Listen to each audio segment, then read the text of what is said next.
Welcome to the Word for 2021. Today we're in 2 Samuel chapter 14. Yesterday we read in chapter 13 that David's son Absalom killed his brother Amnon for raping his sister Tamar. Then Absalom ran to Geshur and he stayed there for 3 years. During that time, David, he grieved the loss of his son Absalom. And so, in this chapter, Joab, who is David's commander-in-chief, he orchestrates a plan to get David to bring Absalom home. This is what Joab does. He hires a very wise woman from Tekoa, and she comes to see David. She's all dressed in black as though she were mourning. And she goes to David for help, and then she tells David a story that her husband has died, and her 2 sons get into a fight, and one son kills the other. Then the remaining son flees. All the townspeople then want her to bring her remaining son home so that he might be killed. David, he makes a judgment, and he says in verse 11, "As surely as the Lord lives, not one hair of your son's head will fall to the ground." Then in verse 13, the woman says this to the king, "King, you are being hypocritical. You have a banished son who you won't bring home." In verse 19, David asks, "Isn't the hand of Joab with you in all of this?" It doesn't seem as though he's angry with either the woman or with Joab. He doesn't seem to be surprised at the analogy or the story that she told. He knows that they were right.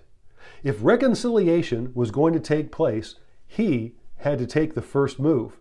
Now that's always the most difficult question, isn't it? Who should make the first move for reconciliation to take place?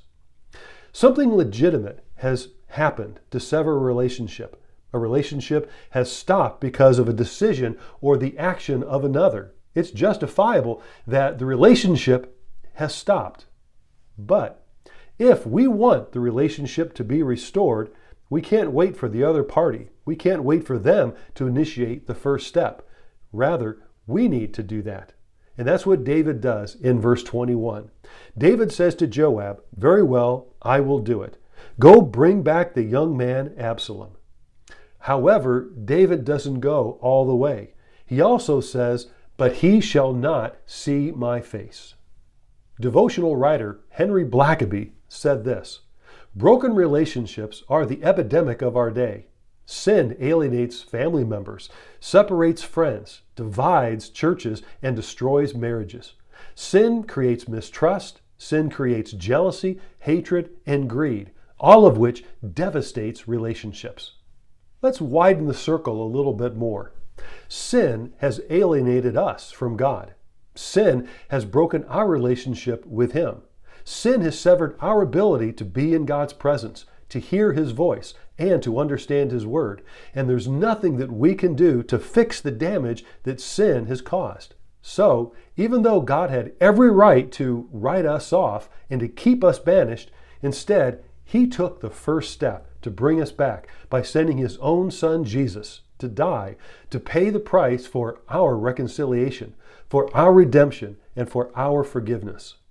Since we have been reconciled to God, He has now given us the ministry of reconciliation. Our message to others is that they too can be reconciled to God. But in order for us to have that kind of a message shared with them, our relationships need to be reconciled too. Therefore, in our actions, we need to share love and forgiveness that reflect what we have received from God. Thank you for joining the Word for 2021.